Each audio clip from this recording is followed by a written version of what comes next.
नमस्कार. TV next मराठीच्या कार्यालयामध्ये स्टुडिओमध्ये आज आपल्याकडे एक ज्येष्ठ कार्यकर्ते आणि नगरसेवक आणि विविध सामाजिक प्रश्नामध्ये गेली 40 वर्षांहून अधिक काळ कार्यरत असलेले आणि तब्बल 3 वेळा महानगरपालिकेमध्ये नगरसेवक पदाची जबाबदारी पार पाडलेली, यशस्वीरित्या पार पाडलेले, दखलपात्र काम केलेले दिलीप शेट्टी आलेले आहेत. पर्यावरणापासून ते विविध प्रश्नावर त्यांचा चांगला गाढा अभ्यास आहे आणि 24 तास हक्कानं उपलब्ध असणारा कार्यकर्ता असं म्हणे त्यांची प्रतिमा आहे.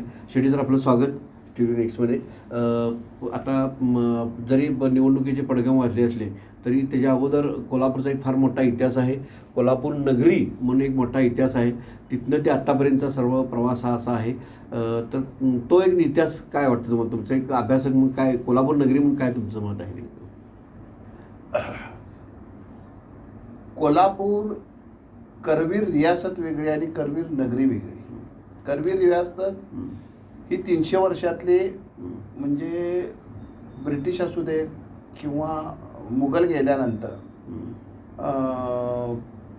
राजेशी जाऊन ब्रिटिशांच्या वेळेला शाहू महाराजांची वसलेला हे म्हणजे कोल्हापूर शहराचा इतिहास. आणि त्याच्या 300 वर्षाच्या आधी 1000 वर्षापूर्वी कोल्हापूर शहराला एक कोल्हापूर नाव पडलं किंवा पन्हाळ्याला जे नाव पडलं, ह्याला काहीतरी इतिहास आहे. तर त्याचं कारण असं आहे की कोल्हापूरचे अंबाबाई, तर काही वेळेला त्याला पूर्वीच्या काळी त्या पद्मावतीचं देऊळ होतं, पद्मावती असे म्हणतात.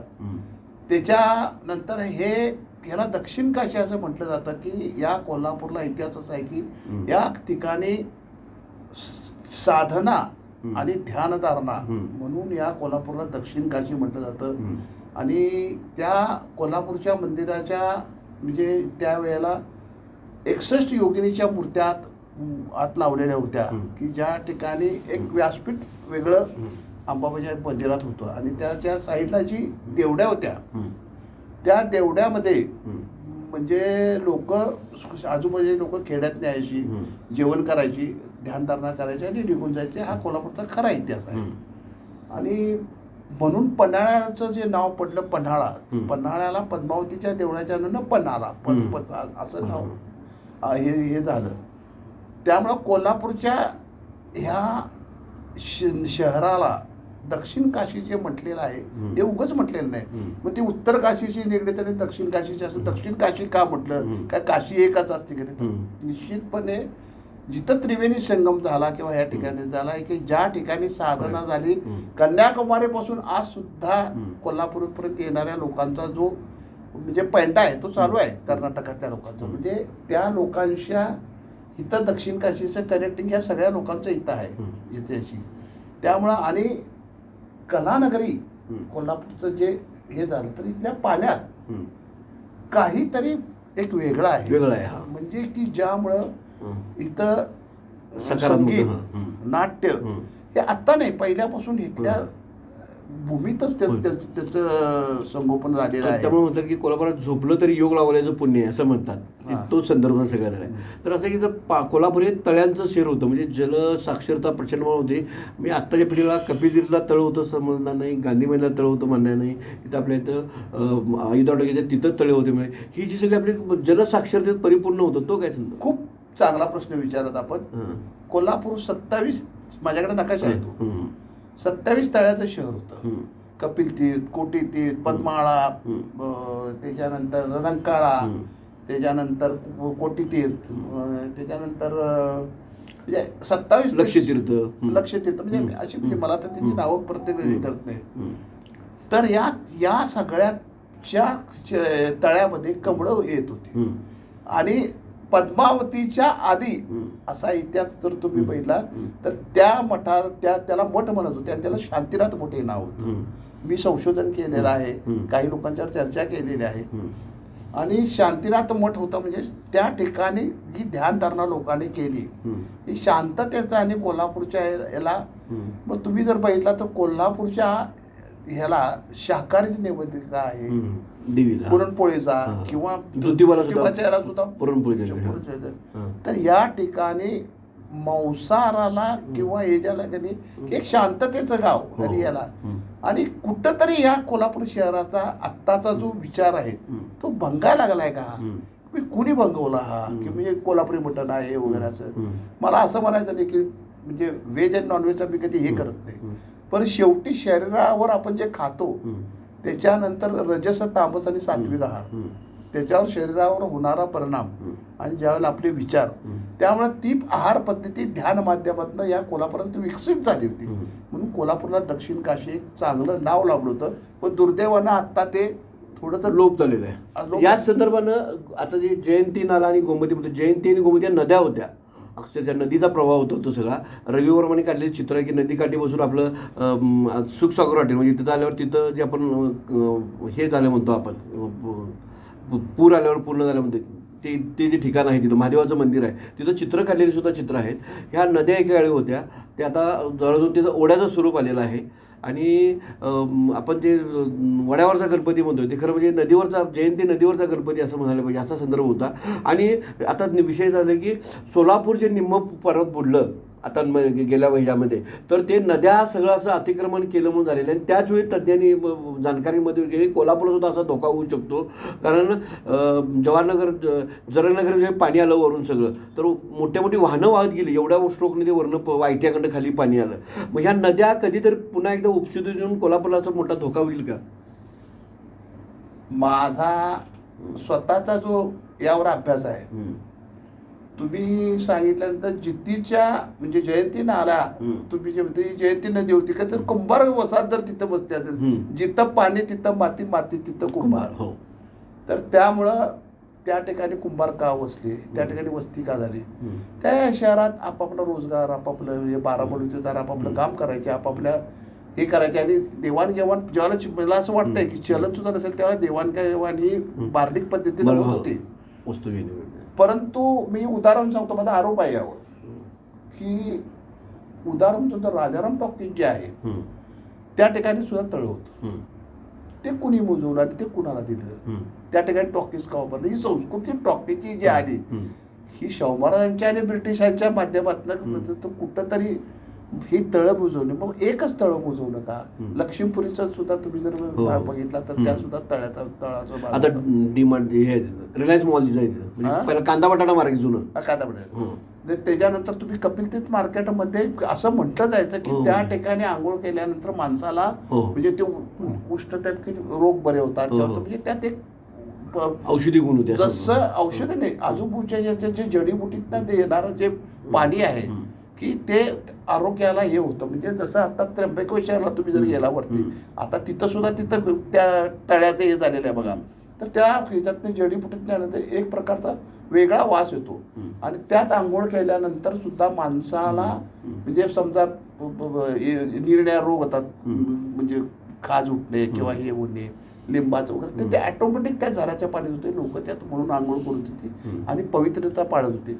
माझ्या माहितीप्रमाणे रंकाळा हा ब्रिटिशांच्या वेळेला तयार केलेला आहे, त्याला त्याचं जे भिंत वगैरे बांधलेली आहे त्याला बांधलेली आहे. परंतु आत्ताचं चित्र जर बघितलं तुम्ही तर मला वाटतं ह्याचं पद्मावतीचं जे मंदिर आहे त्याच्या खाली आता जे ग्राउंड वगैरे केलेलं तर तिथं सुद्धा मोठं तळ होतं.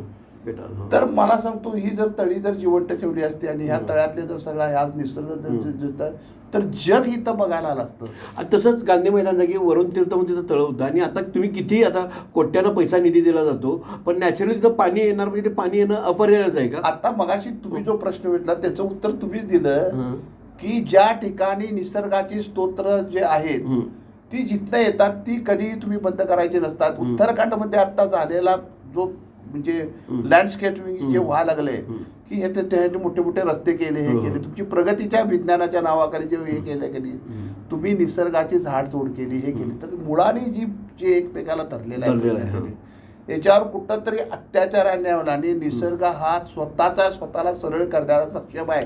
तुम्ही विज्ञानात कितीही प्रगती करा, तुम्ही त्या ठिकाणी त्याला अडवलं तर त्याचा स्फोट हा होणारच. आणि आज ना उद्या मी तुम्हाला सांगतो हा निसर्गात त्या तळ्यासकट सगळं इव्हन तुम्हाला सांगतो माझ्या माहितीप्रमाणे मी लहानपणी एसटी स्टँडवर कोल्हापूरच्या उतरल्यानंतर सह्याद्री हॉटेल जे आहे ते तळ्यावर बनलेलं आहे.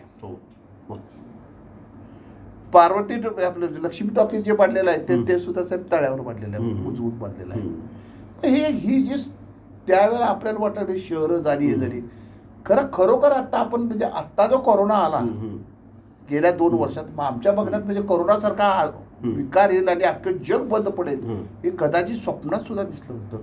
पण हे माझं असं वैयक्तिक मत आहे, ग्लोबल वॉर्मिंग आणि प्रदूषण, हवाचं प्रदूषण, त्यामुळं मानवाच्या शरीरावर इफेक्ट व्हायला ऑलरेडी सुरू झालेले आहेत. आज दुर्दैवानं प्रत्येक कोपऱ्याला जाईल तर पूर्वी ॲडव्हर्टाईज असे मर्फी रेडिओ किंवा असं, आज कोपऱ्याला कॅन्सर, गुडघे रुके, सगळ्या कोपऱ्याला नुसती याचीच भीती वाटायला माणसाला की खरोखर हे बघितलं तर आपल्या शहरात काय म्हणजे हे सरकार भीती घालायला लागले आणि माणसाला का नाही. म्हणजे दुर्दैव आहे की ह्या म्हणजे अशा बोर्ड खरं म्हणतात लावून आणि अशा प्रकारे हे करून लोकांना भीती घालून सगळ्यात जर वाईट काय असेल तर माणसाची भीती, आणि ती तुम्ही सरकारच वाढवा लागली, सरकार दुर्दैव आहे. तर ह्या सर्व पार्श्वभूमीवर आपण कोल्हापूरकडे येऊया किंवा कोल्हापूरच्या सद्यस्थितीकडे येऊया. तुम्ही 3 वेळा तब्बल नगरसेवक पद भूषवलेलं आहे. नेहरूने एका ठिकाणी म्हटले होते की मी भारतातनं कुठेही खासदार होईन, कुठेही आमदार होईन, पण नगरसेवक होईल का नाही हे मला सांगता येत नाही. मी इतकं नगरसेवक हे फार जुनून म्हणजे लोकांच्या रोजच्या प्रश्नाचं, पाणी असेल, रस्ता असेल, आरोग्य असेल, तर ह्या ह्याच्यात तुम्ही 3 वेळा नगरसेवक पद भूषवलेलं आहे. कसा तुमचा तो एक काय नेमकं काय पंडित नेहरूने एकदा एक पत्र लिहिलेलं आहे की एक वेळ खासदार व्हायचं सोपं आहे, एक वेळ आमदार व्हायचं सोपं आहे, परंतु नगरसेवक होणं हे सोपं नाही. कारण प्रत्येक नागरिकाच्या त्याच्या समस्यापर्यंत पोहोचण्याच्या, घरादारापर्यंत जर तो पोहोचलेला असेल तो नगरसेवक होऊ शकतो, अशी आतापर्यंत माझी. आणि मी कोल्हापूरचा म्हणजे 80च्या आधी मला वाटते बाबासाहेब कसबेकर पहिले महापौर झाले, त्याच्यानंतर म्हणजे एक कोल्हापूरच्या ह्याच्यात असं आम्ही जे बघत होतो म्हणजे कोण निवडून यायचं तर जो सहकारात काम करतो, ज्याचं चारित्र्य चांगलं आहे, ज्याला काहीतरी समाजात स्थान आहे, अशी माणसं निवडणुकीला उभारायची आणि अशी माणसं निवडून यायची. त्याच्या आधी जर पहिला शांतीनाथ पाटले जे कोल्हापूर नगरपालिकेत असताना जे नगराध्यक्ष होते, एकदा पगार द्यायला पैसे नव्हते, त्यांनी स्वतःच्या ह्याच्यावरचे पैसे म्हणजे पिढीवरचे पैसे आणून पगार भागवला, अशी माणसं होती. आणि ही संस्कृती असलेली एकदमच मोडकळीस आलेली नाही आहे. तर मला जो अनुभव आला म्हणजे मला वाटतं 90ला मी ज्यावेळेला उभारलो त्याला पैसे देण्याचे हा तर विषय, माझ्या खिशात 4,000 रुपये सुद्धा नव्हते, परंतु लोकांनी त्याला म्हणजे माझ्या विरोधात 3-4-5 प्रतिनिधी होते, पण त्यातनं लोकांनी मला निवडून दिलं. त्याच्यानंतर दुसऱ्या इलेक्शनला असू दे, तिसऱ्या इलेक्शन, तरी आम्हाला किती त्याला 10-15 हजार रुपये म्हणजे काय असेल बोर्ड बिल्ड किंवा काय असेल चहा पाणी करायचं, त्याच्यापेक्षा जास्त काय खर्च आला नाही. परंतु दुर्दैवानं सांगतो म्हणजे मला स्वतःला अनुभव आला 2005ला महिला वार्ड झाल्यानंतर. मी आमच्या मतदारसंघातील सगळ्यांना सांगितले कुणाची महिला वगैरे, तर लोकांनी म्हणले साहेब तुमच्या घरातलं उभारायला पाहिजे, हे उभारायला पाहिजे. मी म्हटलं आमची मिसेस सुद्धा काय असं काय म्हणजे तिचं हे नाही की ती काय बोलू शकेल काय नाही, तरी सुद्धा लोक आग्रहस्तव मी उभा केलं म्हणजे आम्ही हे करून. परंतु सुरुवात तिथं झाली की एखाद्या मंडळानं माझ्याकडे पैसे मागितले की बाबा तुम्ही आम्हाला टूर पाहिजे, 50,000 रुपये पाहिजे. म्हणजे आमच्या मतदारसंघातला एक कोपरा होता, तर मग आमच्यातल्या मुलांनी त्यावेळेला आपल्या कोल्हापूर त्या ठिकाणी, परंतु त्यामुळे झालं काय मुलांना सवय लागली की बाबा आम्हाला ट्रिप मागायची आहे, त्याच्यानंतर जेवण मागायची सवय झाली, त्याच्यानंतर जे दारू किंवा अशा प्रकारच्या प्रचलित शब्द. आत्ताच्या ज्या निवडणुका आहेत आणि तुम्ही अगदी पहिली निवडणूक तुम्ही म्हणला की 4,000 रुपये असताना मी लढवली होती, आणि आत्ताची सगळी जी मोठी लाखाची मोठी आकडेवारी जे बघतो, आणि एक चुकीची जी प्रथा झाली म्हणजे उच्चभ्रू लोक सुद्धा आमचं अपार्टमेंट रंगवून द्या, आमचं गेट करून द्या, अशा मागण्या करून, आणि ते त्याची पूर्तता सुद्धा व्हायला लागलेली आहे. मग हे दुष्टचक्र चालू झाल्याचं वाटतं का तुम्हाला? नाही, कसं झालं साहेब, ज्या वेळेला या राजकारणातल्या म्हणजे सत्तेतून पैशातून मस्ती आणि प्रतिष्ठा, की कसं आहे ग्रॅज्युएशन झाल्यानंतर एक पदवी घ्यायला एक डिग्री लागते, तशी नगरसेवक ही एक डिग्री असं लोकांना वाटायला लागलं की बाबा नगरसेवक झाला तो गुंड सुद्धा होऊ शकतो. आणि कोल्हापूर शहराची अवस्था आहे गुंडांचा म्हणजे नगरसेवक आहे अशी प्रतिमा होण्याच्या मार्गावर 10 पासून आहे, 5 पासून आहे. त्यामुळे मी काय तुम्ही आज घडलंय किंवा अशातला प्रकार नाही.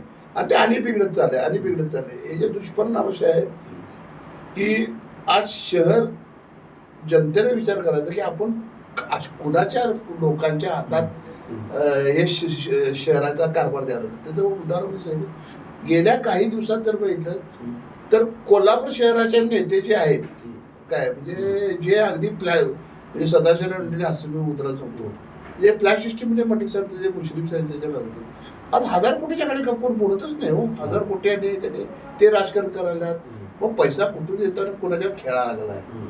तर म्हणजे मला असं म्हणा की सर्वसामान्य माणूस आता एकदम राजकारण करू शकत नाही, निवडणूक लढवू शकत नाही. म्हणजे सामान्य कार्यकर्ता फ्रस्ट्रेशन येण्यासारखी स्थिती आहे का? म्हणजे आता इलेक्शन मिनिट आधी चालू झालेलं आहे त्यामुळं नाही अदानी अंबानी फक्त देशात करणे, तर हे आता जे खालच्या लेवलला जे अदानी अंबानीच इलेक्शन लढवू शकतो हे जर विचार केला तर. ताराणी आघाडीनं एक 15-20 वर्ष सलग अशी सत्ता मिळवली. माणिक ते जे प्रमुख होते ती सगळी आता विलीन झाले भाजपमध्ये. पण आता परत तुला की तारणी आघाडीतर्फे आणि काही उमेदवार उभारले सुद्धा आहे. म्हणजे तारणी आघाडीचं म्हणून एक वेगळा अस्तित्व परत राहील असं वाटतं की तुम्हाला निवडणुकीत? स्थानिकाकडे कुणाच्या मला काय कळलं नाही. स्थानिक आता एक आपली महाविकास आघाडी आणि हे दोन निर्णय आहेत. तर एकीकडे जे प्रबळ होती तारणी आघाडी. आता काय झालंय मला म्हणजे या राजकारणाच्या लोकांची की नाही खरं हिंदुत्व कोणाचं आणि खरं पुरोगामित्व कोणाचं हे मुळातच विषय संपलेला आहे. काय की म्हणजे सुरत मार्गे गुवाहाटी मार्गे जर समजा 50 कोटी रुपये देऊन जर खासदार आणि आमदार जर फुटत असतील तर तुम्ही आता हे आघाड्या वगैरे म्हणजे निवडणूक नेले काढल्या सोडलं तर नंतर कोणाला कोणी विकत घेऊन काही करू शकतं अशा म्हणजे लोकशाही अशा स्थानिक म्हणजे कागलमध्ये जशी युती झाली तर मी कट्टर कार्यकर्ता असं काही कार्यकर्ते समजून सामान्य आपल्याला जेवढं काम करावं असंच एकत्रित नाही कट्टर कार्यकर्ता म्हणायची गरज नाही. ह्या म्हणजे गेल्या काही दिवसात जर कागदाचं उदाहरण केलं तर या नेत्यांनी कार्यकर्त्यांना फसवलंय. म्हणजे जसं तुम्ही आता हिंदूंच्या नावाखाली मुसलमानांचा द्वेष करा काय, तसं कागलमध्ये की नाही समर्जित गाडी आणि मुस्लिमांचा गट मंडलिक गट यांनी एकमेकांच्या रोटीबेटी व्यवहार सुद्धा केलेले आहेत. आणि आता जर तुम्ही म्हणता एकत्र या म्हणजे सोयीचं राजकारण तुमच्या वरच्या राजकारण का तर तुमची जी संपत्ती आहे ईडीच्या माध्यमातून ती वाचवण्यासाठी एक सोपा मार्ग तुम्ही वरच्या याला घेऊन करावा लागेल. ह्या मुलाखतीचा मोठे मुद्दे आहेत, प्रचंड तुम्ही सगळं विविध मुद्द्याने सांगितलेलं आहे.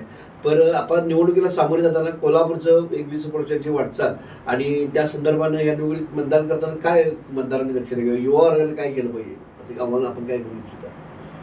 नाही जागृती जर करायचीच नाही ठरवलं असेल तर कोल्हापूरला मी तुम्हाला परत मगाशी सांगितले की पुढं काय चांगले दिवस आहेत असं मला वाटत नाही.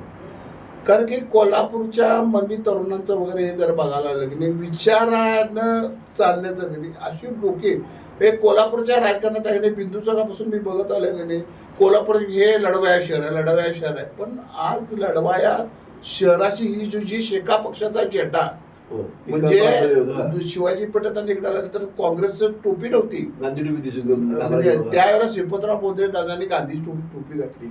आज त्यांच्याच घरातली माणसं जर राजकीय म्हणजे एकनाथ शिंदे गटात जात असतील तर मला नाही वाटत की आता कुणावर जास्त राजकीय हे करावं अशी परिस्थिती आहे. तरी मतदारांनी काय मतदान करताना काय लक्ष द्यावं? पाणी प्रश्न आहे, आपलं आरोग्य आहे. नाही काय मुळात म्हणजे काय माहिती आहे, जे कर भरतात ना ती माणसं कमी आहेत आणि एक दुकान काढायला जर 40,000 रुपये जर तुम्ही म्हणजे ज्याचा आज धंदा आहे की नाही बघायला 40,000 रुपये तुम्ही कर जर मारत असतील या लोकांना तुम्ही संपवायला नाही सगळ्या म्हणजे कोल्हापूर शहरातल्या. फक्त त्या म्युन्सिपाल्टी त्या म्हणजे 4,000 कर्मचाऱ्यांचा काय तर मला वाटतंय 26 कोटी रुपये खर्च आहे आणि 16 कोटी रुपये महापालिकेचं उत्पन्न आहे. वरचे 10 कोटी रुपये तुम्ही आणणार आहे कुठं? लॉस आहे आता तात्पुरतं मला वाटतं इकडचे तिकडे पैसे महाराष्ट्राचं कर्ज आणि येणाऱ्या काळात आहे महाराष्ट्र शासन हात वर करेल आणि तुमचा खर्च तुम्ही बघा आणि ह्या नगरपालिका साखर कारखान्यासारखी परिस्थिती होईल. महानगरपालिका ह्या स्थानिक प्रशासनाचा महत्त्वाचा दुवा पुढच्या साखर कारखान्यासारखं परिस्थिती येऊ नये, त्यांच्यात आर्थिक दुर्बलता येऊ नये, आर्थिक दिवाळखोरी जाईपर्यंत या टप्प्याला जाऊ नये यासाठी सर्वांनी सगळंचपणे आणि सदसद्विवेकून मतदान करा असं आव्हान शेट्टी यांनी आपल्या प्रदीर्घ अनुभवाच्या आधारे केलेलं आहे. आपला वेळात वेळ काढून तिथं आले आणि आमच्याशी हा संवाद साधला. पुन्हा आम्ही त्यांना बोलवत राहू आणि त्यांच्याशी वेगवेगळ्या विषयावर चर्चा करत राहू. निवडणुकीच्या शेवट टप्प्यात सुद्धा त्यांना आपण बोलून देखील संवाद साधू. आपण वेळात वेळ करणार आहोत त्याबद्दल TV नेक्स्ट मराठीतर्फे आपले मनपूर्वक आभार. धन्यवाद.